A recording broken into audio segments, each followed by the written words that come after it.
सो हम डिस्कस कर रहे थे स्टैंडर्डाइजेशन एंड ग्रेडिंग, इसको कंटिन्यू करते हैं। स्टैंडर्डाइजेशन एंड ग्रेडिंग दो अलग अलग पैटर्न हैं। स्टैंडर्डाइजेशन की बात करें तो मतलब हर चीज जो है वो स्टैंडर्डाइज्ड वे में होनी चाहिए, यूनिफॉर्म होनी चाहिए। मतलब एक स्टैंडर्ड सेट कर दिया है, एक बेंचमार्क सेट कर दिया है, उसके अकॉर्डिंगली आपने सारे काम करने हैं, ठीक है। जो भी आप लोग परफॉर्म करना चाहते हो, जो भी चीजें प्रोड्यूस करना चाहते हो, अब वो यूनिफॉर्म वे, जो स्टैंडर्डाइज्ड वे की बात कर रहे हैं, वो quality, design, weight, colour, raw material हर चीज में यूज हो रहा है कि सेम क्वालिटी का वो प्रोडक्ट होना चाहिए, डिजाइन उसका सेम होना चाहिए, वेट भी हर प्रोडक्ट का सेम होना चाहिए। जैसे मैंने आपको एक एग्जांपल दी थी कि हम कोक की बॉटल्स लेते हैं, ठीक है, तो उस केस में क्या होता है कि हर कोक जो है ना, उसका साइज, उसका कलर, उसका वेट, हर चीज सेम होती है। This is what standardization is all about, ठीक है। अब नेक्स्ट उन्होंने यहाँ पे पिकुलैरिटीज की बात करी थी। उसका मतलब ये होता है कि आप लोगों को ये पता चल जाता है कि हर प्रोडक्ट जो है दूसरे से कैसे डिफरेंट है या कैसे नहीं है। क्योंकि जैसे हम बोलते हैं ना 500 ml बॉटल है, ये आप लोगों की 100 ml बॉटल है, तो वो चीजें क्या है, स्टैंडर्डाइज्ड वे में उन्होंने क्राइटेरिया बना दिया है कि लोगों को कंफ्यूजन ना हो, उनको पहले ही पता चल जाए कि इसमें इसका जो है पैटर्न क्या है इस प्रोडक्ट का या बाकियों का क्या है, तो लोगों के लिए ये चीज यूज की जाती है। Mostly it is the practice that the traders took this sample and place purchase order for a large quantity of the product concerned। तो वहां पे करते क्या है, वो सैंपल्स उठाते हैं और जो है लार्ज क्वांटिटी के लिए प्रोडक्ट जो है ऑर्डर कर देते हैं। अब मार्केट में गए हो, आप कुछ भी लेने गए, चाहे मैं कोक की बात करूं या मैं किसी फेस वॉश की बात करूं, वो करते क्या है, हजारों में से एक फेस वॉश का देखते हैं कि उसका जो भी टेक्सचर कैसा है, उसकी फ्रेग्रेंस कैसी है, ठीक है, वो आपके ऊपर जो है इफेक्टिव वे में काम करेगा या नहीं करेगा। या फिर वो ऐसे करते हैं कि अगर 1000 फेस वॉश पड़े तो सबको यूज करते हैं, वो नहीं करते ना। वो क्या करते हैं, 1000 में से एक को चेक किया, उनको लगता है सबको चेक कर लिया। अगर इतनी बॉटल्स पड़ी हैं, एक का टेस्ट देख लिया, तो हम मान के चलते हैं बाकियों का टेस्ट भी सेम होएगा। ये चीज क्या है, स्टैंडर्डाइजेशन, कि हमें पता है कि अगर हम एक चीज का टेस्ट देख रहे हैं तो बाकियों का भी सेम है। हम ये नहीं करते कि बाकी में से थोड़ा थोड़ा टेस्ट करके देखते कि हाँ भी अब ये सारी सेम है, अब इनको लेके जाते हैं घर पे। इसलिए इन्होंने लिखा है कि ये प्रैक्टिस जो है बेसिकली ट्रेडर्स यूज करते हैं, ठीक है। वो सिर्फ सैंपल चेक करते हैं और उसके बाद लार्ज क्वांटिटी में उनके ऑर्डर्स प्लेस कर देते हैं, क्योंकि उनको पता है quality, size, colour will remain same. I hope अब आपको स्टैंडर्डाइजेशन समझ में आ गया होगा। अब नेक्स्ट इन्होंने बात करी हुई है प्रोडक्ट में, मतलब सेम फीचर्स और ये कैटेगरी की बात करी है। अब इसको ग्रेडिंग कहते हैं। Product having same features are placed in the given category और ग्रेड। तो अब उसको एक कैटेगरी दे दी कि अगर ये वाला हमारा, जैसे मैंने आपको भी बताया कि वेर का प्रोडक्ट के 3 आप लोगों को डिफरेंट पैकेट्स मिलते हैं, ठीक है, वेर का मिल्क के। तो अब हम मान के चलते हैं कि जो रेड वाला है, ठीक है, जिसको मैं फैट फ्री बोल दूं, तो वो मेरा ए कैटेगरी में आ रहा है। जो येलो वन है वो बी कैटेगरी में आ रहा है, और जो ग्रीन वन हम बेसिकली ये रेगुलर मिल्क यूज करते हैं वो सी कैटेगरी में आ रहा है। अब स्टैंडर्डाइजेशन को कैटेगरीज में डिवाइड करना इज ग्रेडिंग। चाहे अब जैसे मैंने वेरका मिल्क की एग्जांपल दी है, आप इसकी एग्जांपल ले लो। आप किसी ब्रुक बॉन्ड टी की लेना चाहते हो, आप वहां पे उसकी ले सकते हो। कोई आपका ग्रीन लोगो वाला प्रोडक्ट है, कोई रेड लोगो वाला प्रोडक्ट है, उनको अलग अलग कर दिया आपने। ये क्या है, ग्रेडिंग है। आप इस तरीके से जो आपने स्टैंडर्ड्स बनाए हैं वेट के अकॉर्डिंगली, डिजाइन के अकॉर्डिंगली, जब आप उनको अलग अलग कैटेगरीज में डिवाइड करते हो, आप उसको ग्रेडिंग कहते हो। यहाँ तक क्लियर हो गया। अब यहाँ पे एक वो चीज बात कर रहे हैं, कस्टमर्स की बात इन्होंने करी है। Customer who want best quality, जो जिनको बेस्ट क्वालिटी के प्रोडक्ट्स चाहिए, उनको हम लोग ए ग्रेड प्रोडक्ट बोलेंगे। मतलब ये हमारा तरीका है, ये डिफरेंट भी हो सकता है। This way customer will have no doubt in his mind that low grade product has been palmed off to him. तो यहाँ पे उनको ये है कि हमें ये पता है कि अगर ए ग्रेड का प्रोडक्ट उठा रहे हैं तो वो अच्छी क्वालिटी का ही होएगा। इसका मतलब ये थोड़ी ना कि वो आपको घटिया क्वालिटी के प्रोडक्ट्स दे देंगे बीच में, तो ये चीज पॉसिबल नहीं है। So grading therefore makes sale purchase easy. आपको जब भी डिसीजन लेना है आप ले सकते हो। जैसे फूड ग्रेन्स की इन्होंने बात करी है, एप्पल मैंगोज की बात करी है, एक के ऊपर स्टिकर लगा है, आप मान के चलते हो ये बेस्ट क्वालिटी का है, जिसके ऊपर नहीं लगा आप मान के चलते हो कि वो बेस्ट क्वालिटी का नहीं है। सिंपल सी बात। आपने करा क्या है, आपने कैटेगरीज बनाई है, वो कैटेगरीज कैसे बनाई है यही डिपेंड करता है, ठीक है। अब यहां तक कि हमारा स्टैंडर्डाइजेशन और ग्रेडिंग का हो चुका है। अब कंटिन्यू करते हैं विद पैकेजिंग एंड लेबलिंग। सो यहाँ पे आगे पैकेजिंग और लेबलिंग करने वाले थे। अब आपको लगेगा कि packaging and labelling one and same thing, कुछ ज्यादा डिफरेंस नहीं है इनमें, बट डिफरेंस है। एक कवर, बिस्किट जब पैक्ड होते हैं तो किसी कवर के अंदर होते हैं ना, उस कवर को पैकेजिंग कहते हैं। जब ट्रांसपोर्ट करने लगेगा, एक बड़ा गत्ते का डिब्बा लेते हैं, उसमें सारे वो बिस्किट्स पैक करते हैं, उसको ट्रांसपोर्ट कर देते हैं, उसको पैकेजिंग कहते हैं। लेबलिंग क्या है? इंफॉर्मेटिव पार्ट, जो उसके ऊपर लिखा होता है, चाहे फिर वो ब्रांड नेम लिखा हो, चाहे उसके ऊपर वेट लिखा हो, चाहे उसके ऊपर एक्सपायरी डेट लिखी हो, उसको लेबलिंग कहते हैं। दोबारा बता रही हूँ, पैकेजिंग क्या है? आउटर उसकी जो भी सरफेस बोल सकते हैं, चाहे वो एक कागज का टुकड़ा है, चाहे वो गत्ते का टुकड़ा है, चाहे वो कांच का डिब्बा है, किसी भी चीज का, वो जो चीज है वो पैकेजिंग है। जो चीज आपके प्रोडक्ट को प्रोटेक्ट करने के लिए यूज की जाती है। दूसरी बात, लेबलिंग कोई पैकेट नहीं है। Labelling is information which is given on the product. वो कोई भी इंफॉर्मेशन हो सकती है, चाहे वो कलर, बैच नंबर, प्राइस, किसी भी चीज के बारे में लिखी हो। सो जब भी ऐसे ही 2 पॉइंट्स लिख रहे हैं तो आप ये मान के चलिएगा, फर्स्ट पैराग्राफ में उन्होंने पैकेजिंग लिखा है, उसकी इंफॉर्मेशन लिखी है, एंड सेकेंड पैराग्राफ में they are talking about labelling. So packaging से स्टार्ट करते हैं कि आपका प्रोडक्ट जो है वो उसकी ब्रेकेज वगैरह ना हो, वो टूटे ना, डैमेज ना हो, डिस्ट्रक्ट ना हो, इस वजह से आप लोग पैकेजिंग करते हो। दूसरी बात, अगर पैकेजिंग हुई होगी, only then it will be possible for you people to transport that particular product, या उसको वेयर हाउस में रखना तभी पॉसिबल है। बिना पैकेजिंग के खुलेआम थोड़ी ना रख सकते हैं, वो तो खराब हो जाएगी चीज, धूल मिट्टी में खराब हो जाएगी। इसलिए उसको प्रोटेक्ट करने के लिए वर्ड यूज करिएगा, सामने चाहे लिख लो, प्रोटेक्शन के लिए आप पैकेजिंग यूज करते हो और इंफॉर्मेशन के लिए लेबलिंग यूज करते हो। सो पैकेजिंग आपको फैसिलिटेट करती है, आप हैंडल कर सकते हो प्रोडक्ट्स को, ठीक है। हैंडलिंग मतलब इधर से उधर लेके जाना, लिफ्टिंग करना उसकी, ठीक है, या जो भी कन्वेइंग ऑफ द गुड्स, ठीक है, तो आप लोगों के लिए चीजें इजी हो जाएंगी। Many a time customer demand goods in different quantities. अब किसी को अब शैम्पू की मैं बात करूं, ठीक है, अब जो शैम्पू है वो सैशे में भी आता है, वो छोटी बॉटल में आता है, वो बड़ी बॉटल में भी आता है, और ऑयल की ही बात करूं तो वो पैकेट्स में भी आता है, वो डिब्बों में भी आता है, और वो टिन में भी आता है। तो कितनी ज्यादा उसकी जो है आपने डिफरेंट पैकेजिंग कर दी। अब ये की किस हिसाब से कि लोगों को कैसा चाहिए। लोगों को अगर ज्यादा देर के लिए कोई चीज प्रोटेक्ट करके रखनी है तो वो टिन में लेंगे ना, वो आपके पैकेट्स में थोड़ी ना रखेंगे चीजें। पैकेज में लीकेज ज्यादा होती है, जल्दी वो चीज जो है वो खराब हो सकती है। सो जो इसकी पैकेजिंग है वो डिफरेंट क्वांटिटीज में हो सकती है और आपके अकॉर्डिंगली हो सकती है, जैसे आपको उनको हैंडल करना है, ठीक है। आप इनमें से कोई भी एग्जांपल लिख सकते हो, किसी शैम्पू की एग्जांपल लिख सकते हो, किसी रिफाइंड ऑयल की या सफोला ऑयल की, इनकी एग्जांपल लिख सकते हो। आपके पास बहुत सारे एग्जांपल्स हैं, ठीक है जी। अब नेक्स्ट बात कर रहे हैं लेबलिंग। लेबलिंग क्या है? स्लिप है, जो कि प्रोडक्ट के ऊपर लिखा होता है, जिसके ऊपर सारी information regarding the product and it's producer लिखी होती है। हिंदुस्तान यूनिलीवर लिमिटेड लिखा होता है उसके ऊपर, कौन इसके पीछे जो है इसका प्रोड्यूसर है, कौन इसको जो है आगे सेल करेगा, उसका नाम लिखा होता है, कौन इसको स्पॉन्सर कर रहा है वो लिखा होता है। बहुत सारी जो लेबलिंग है उसमें बहुत सारे पोर्शन कवर होते हैं, ठीक है। जैसे आपका लीगल लेबलिंग आ जाती है आप लोगों को, उसके बाद डायरेक्शन टू यूज आ जाते हैं, इंग्रेडिएंट्स आ जाते हैं, डेट ऑफ मैन्युफैक्चरिंग आ जाती है। सो वो जो सारी चीजें हैं आप लोगों को बताने के लिए, that is what labelling. Okay जी, सो समझ में आ गया पैकेजिंग क्या है आप लोगों का। जस्ट और जस्ट प्रोटेक्शन पार्ट है और लेबलिंग इज इंफॉर्मेशन के रिगार्डिंग है। यहां तक क्लियर हो गया।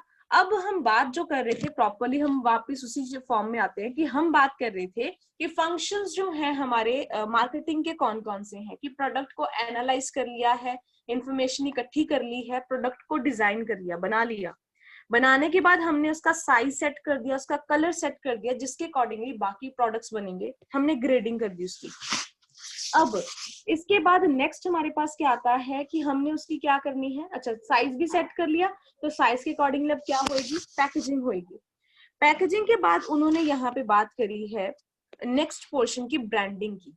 जब पैकेट बन गया, जब आपने इंफॉर्मेशन लिख दी, उसके ऊपर आपको लिखना पड़ेगा ना ब्रांड कौन सा है, ब्रिटानिया का पार्ले जी है, ब्रिटानिया के कौन से बिस्किट हैं वो बताना पड़ेगा, ठीक है, सनफिस्ट जो है ये कौन से ब्रांड के अंदर आते हैं। तो इस तरीके से आप लोगों ने वहां पे ब्रांडिंग लिखनी है।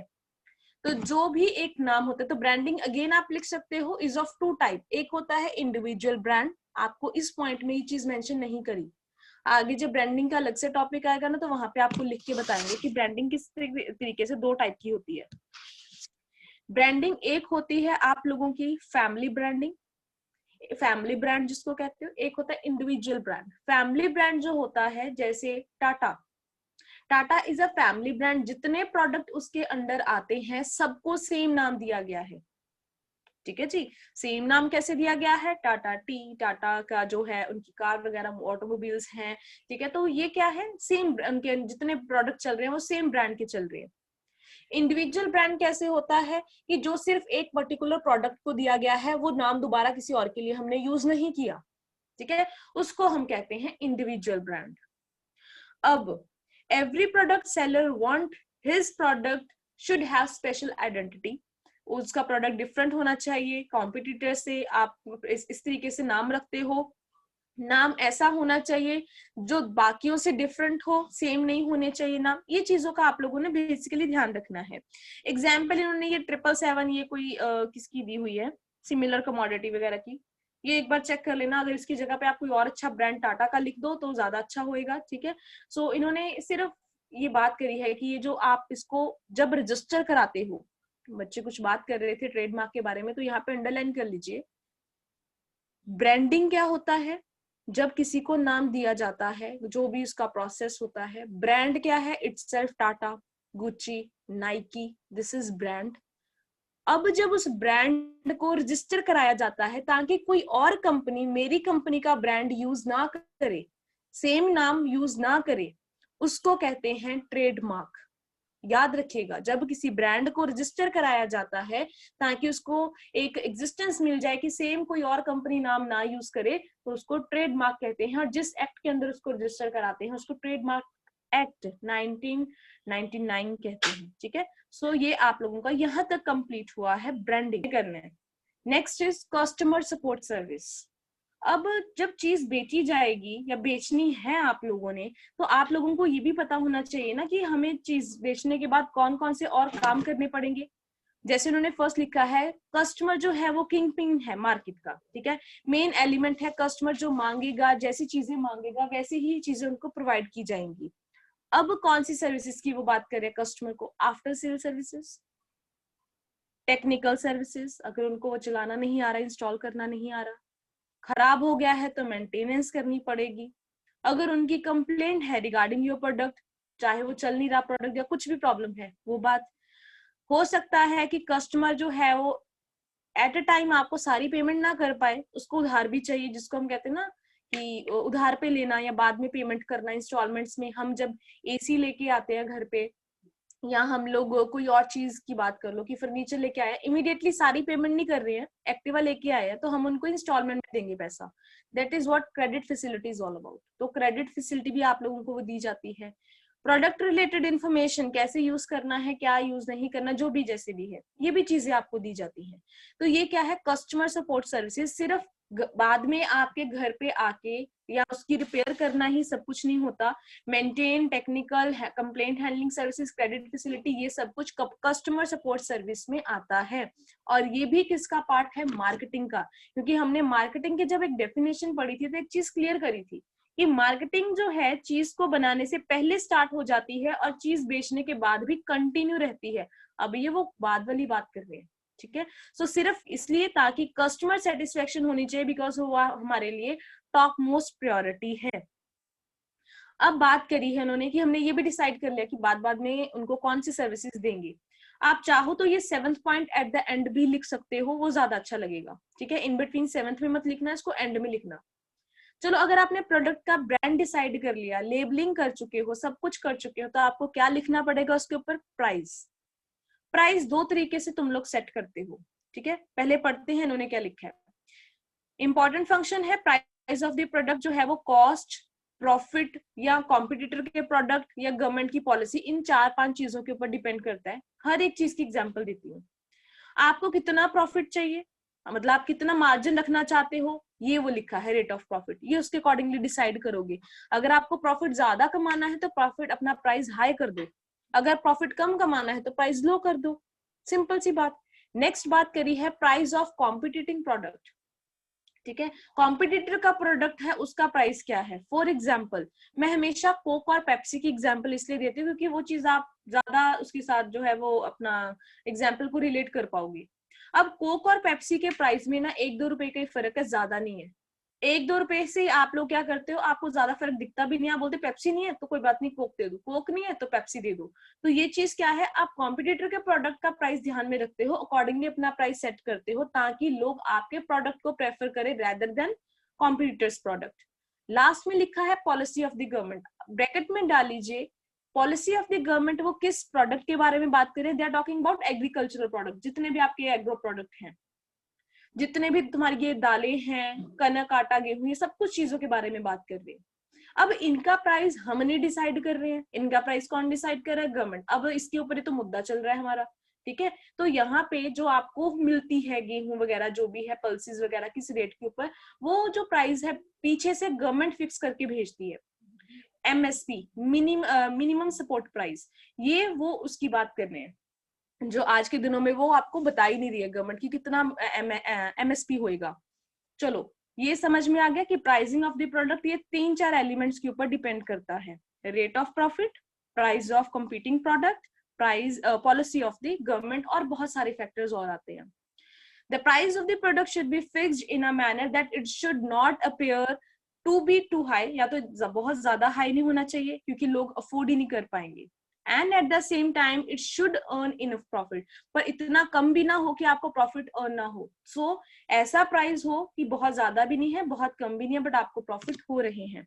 आप अपने प्रोडक्ट्स का प्राइस हाई तब करोगे जब आपकी मार्केट में बहुत ज्यादा गुडविल है। ब्रांडेड प्रोडक्ट्स की बात कर रही हूँ मैं। उस केस में आप बोलोगे कि इतना प्राइस वो हाई क्यों सेट करते हैं, क्योंकि वो उनका एक क्या कहते हैं यूएसपी है उन प्रोडक्ट्स की, ठीक है। उनको पता है कि अगर हाई प्राइस होएगा तभी तो हमारा प्रोडक्ट बिकने वाला है, क्योंकि उनकी ऑलरेडी बहुत ज्यादा मार्केट में कहें कि गुडविल ऑलरेडी बिल्डअप हो चुकी है, सो वो सेट कर सकते हैं। अब जब प्राइस सेट कर लिया, लोगों को कैसे पता चलेगा आपके प्रोडक्ट की प्राइस के बारे में? प्रमोशन करनी पड़ेगी, ठीक है, बताना पड़ेगा लोगों को। तो जब लोगों को बताएंगे तभी हमारी चीजों के बारे में, जो चीजों की बिक्री होगी। 4 चीजें लिखी हैं और ये पूरा पॉइंट इन 4 चीजों के बारे में ही है। एक एक करके मैं वर्ड बताऊंगी, इसके ऊपर पंजाबी हिंदी में लिखते जाना कि क्या क्या मतलब है इनका। एडवर्टाइजिंग क्या होता है? कोई भी आप लोगों को ब्रॉड वे में, मतलब मैं कह सकूं कि रिटन इंफॉर्मेशन जो आपको दी जाती है टीवी मोड के थ्रू, या फिर मैं बोलूं कि आप लोग उसको न्यूज़पेपर में पढ़ते हो, दैट इज एडवर्टाइजिंग। जो आप लोगों को एडवर्टाइजिंग अकेला तो नहीं है सिर्फ आपके लिए ऐड दिए टीवी में, सारी दुनिया के लिए दिए ना, वाइडर लेवल के ऊपर जब ये ऐड दी जाती है, ठीक है, वो आपकी एडवर्टाइजिंग है। नेक्स्ट लिखा है पर्सनल सेलिंग।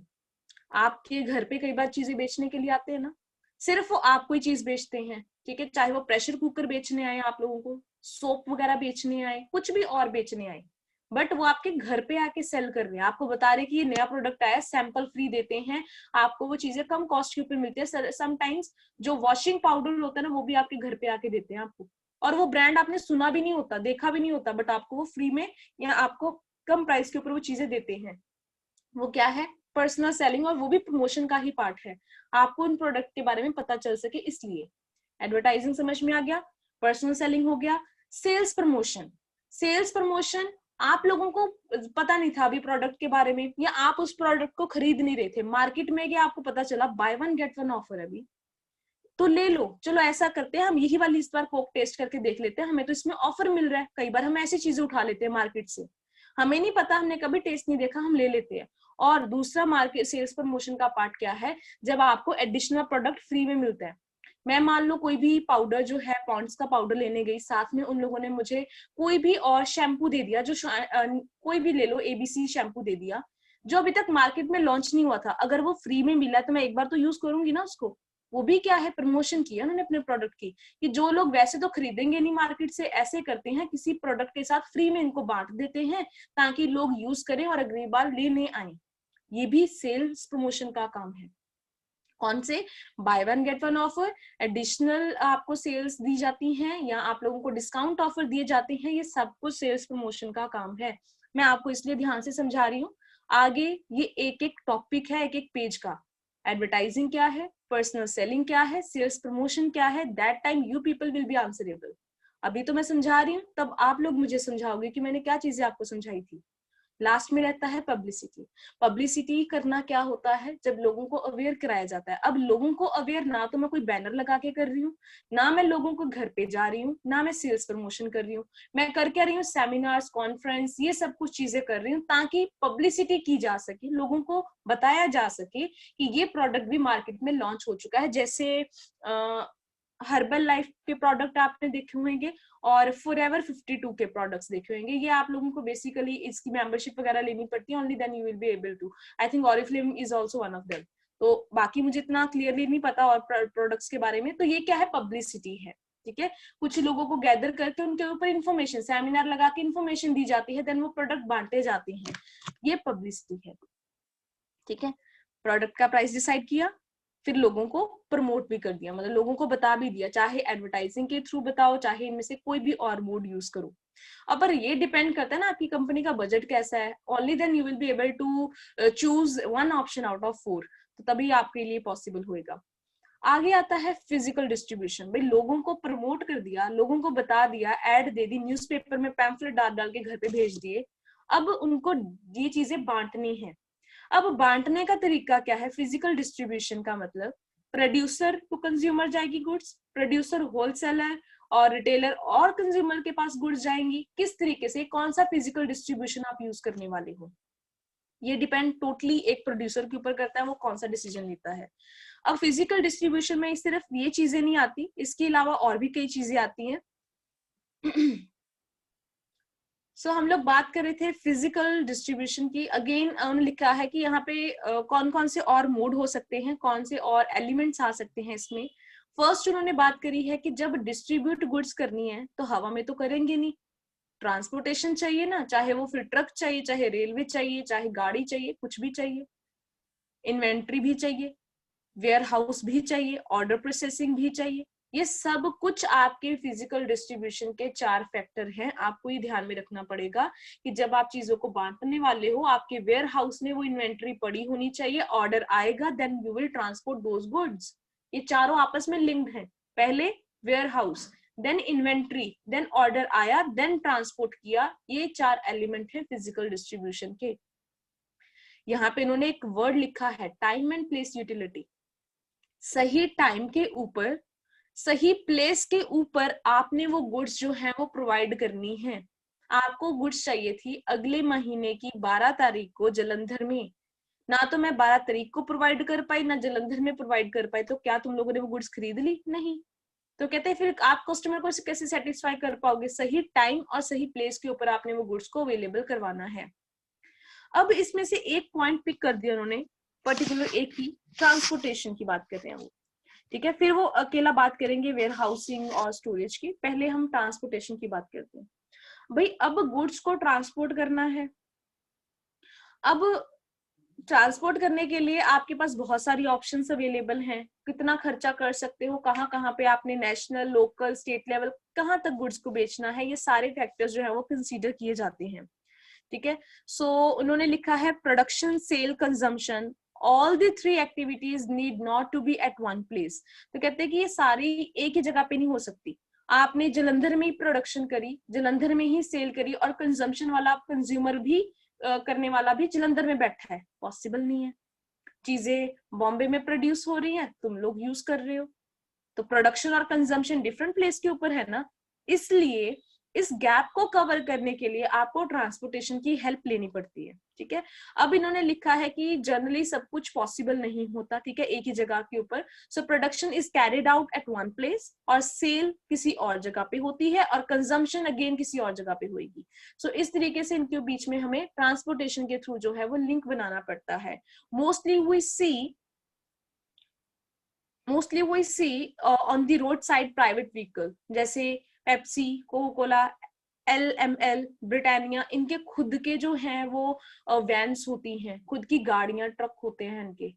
आपने देखा होगा वेरका वालों के भी खुद के हैं, अमूल वालों के भी खुद के हैं, बाहर ही लिखा होता है, उसमें पता ही है ना ये वेरका का है तो इसमें मिल्क ही जा रहा है, कहीं पे ट्रांसपोर्ट हो रहे हैं, मिल्क डेयरी प्रोडक्ट ही जो है वो ट्रांसपोर्ट हो रहे हैं। तो पेप्सी, कोका कोला के भी खुद के ही होते हैं ट्रांसपोर्ट करने के लिए। तो आप खुद भी अपने से अपना यूज कर सकते हो या आप लोग किसी और के थ्रू भी जो है ट्रांसपोर्ट करवा सकते हो। तो ये एग्जांपल्स बड़ी अच्छी लिखी हुई इन्होंने, क्योंकि आपने सारी ही देखी होंगी एग्जांपल, ऐसा नहीं है कि आपने ना देखी हो। अमूल और Verka you can add last में। अगर ट्रांसपोर्ट करते टाइम, ठीक है, जो ट्रांसपोर्ट गुड्स होगी ठीक है, जो गुड्स ट्रांसपोर्ट नहीं हुई आपको क्या करना पड़ेगा, स्टोर करना पड़ेगा ना, स्टोरेज और वेयर हाउसिंग चाहिए आपको। So there is a time lag between purchase and production. पहले हमने टाइम लैग देखा था प्रोडक्शन और कंजम्पशन में, टाइम लैग नहीं बोल सकती हूँ बट मैं प्लेस के लिए बोल सकती हूँ कि डिफरेंट डिफरेंट प्लेस के ऊपर। अब यहाँ पे वो बात कर रहे हैं कि एक जगह पे वो चीज जो है कि जब आपने परचेज करी, ठीक है, अब उसी टाइम के ऊपर सारी चीजें कंज्यूम हो जाएं, जरूरी नहीं है, सिर्फ पेरिशेबल गुड्स को छोड़ के। अब पेरिशेबल गुड्स क्या होती हैं, जो 1-2 दिन में 3 दिन में खराब हो जाती हैं, ठीक है, जो हमारे फूड प्रोसेसिंग की जितनी भी इंडस्ट्रीज की बात करूं मैं, मतलब सारा नहीं, लेस वगैरह की बात नहीं कर रही हूँ बट अदर डेयरी प्रोडक्ट्स की बात कर रही हूँ। तो कुछ टाइम पीरियड बाद वो पेरिशेबल गुड्स है तो वो खराब हो जाएंगी, आपकी सब्जियां या फिर फ्रूट्स की बात करें हम लोग। तो फिर कहते हैं इनको तो छोड़ो, बाकियों की बात करो कि कुछ ऐसे भी प्रोडक्ट हैं हमारे, जैसे यूटेंसिल्स है, कपड़ों की बात करें या और इंडस्ट्रीज की बात करें, जब परचेज करी है और जब प्रोडक्शन करी है, ठीक है, सॉरी जब उसकी यूज करना है उसको, तो उसमें टाइम है। तो उसको कवर करने के लिए हमें क्या करना पड़ता है, उन चीजों को स्टोर करके रखना पड़ता है गोडाउन्स में। अब गोडाउन जो है वो भी मार्केटिंग का ही पार्ट है, क्योंकि वहां पे भी तो हमने टाइम यूज किया है ना अपना, अपनी चीजें जो है प्रोडक्ट उस टाइम के लिए रखे हुए हैं। सो ये जो है आप लोगों को वेयर हाउसिंग और जितना भी मैं कहूँ गोडाउन्स, ये टाइम यूटिलिटी प्रोवाइड करते हैं। मतलब जो टाइम आप लोगों का आता है ना, दो चीजों के बीच में अलग अलग टाइम, कि जब वो आपने चीजों को परचेज किया और जब कंज्यूम किया, तो उस चीज को, उस गैप को ये क्या करते हैं, कवर करते हैं। सो इसलिए ये स्टोरेज और वेयर हाउसिंग भी जरूरी है। अब आप इसमें और पॉइंट ऐड करना चाहो तो आप ये भी लिख सकते हो कि स्टोरेज और वेयर हाउस जो है वो अकॉर्डिंग, मतलब मैं प्रोडक्ट के अकॉर्डिंगली आप लोग यूज करोगे, कि कुछ ऐसे प्रोडक्ट हैं, जैसे मैंने कोई ऑयल वगैरह है, रिफाइंड ऑयल है या सोला ऑयल है, मेरी किस इस तरीके का कोई प्रोडक्ट है या मेरी कंपनी है, तो उस केस में वेयर हाउसिंग में ज्यादा आपको प्रोटेक्शन रिक्वायर्ड है, क्योंकि वो चीजें जल्दी, उसको आग भी लग सकती है, ठीक है, वो लीक भी जल्दी हो सकती है। तो वहां पे प्रोटेक्शन रखने में और उनको सेफ्टी प्रॉपरली प्रोवाइड करनी पड़ेगी। अगर हम कपड़ों की बात करें तो वहां पे आप लोगों ने देखना है कि कोई ऐसी चीज ना हो कि ये चीजें खराब हो जाए तो पानी वगैरह से, तो वहां पे उन चीजों के लिए आपको प्रोटेक्शन चाहिए। तो वेयर हाउस भी आपने अकॉर्डिंग टू दी आपकी ट्रेड क्या है, आपकी अकॉर्डिंग प्रोडक्ट की स्पेशलिटी क्या है, उसके अकॉर्डिंगली आप डिसाइड करोगे।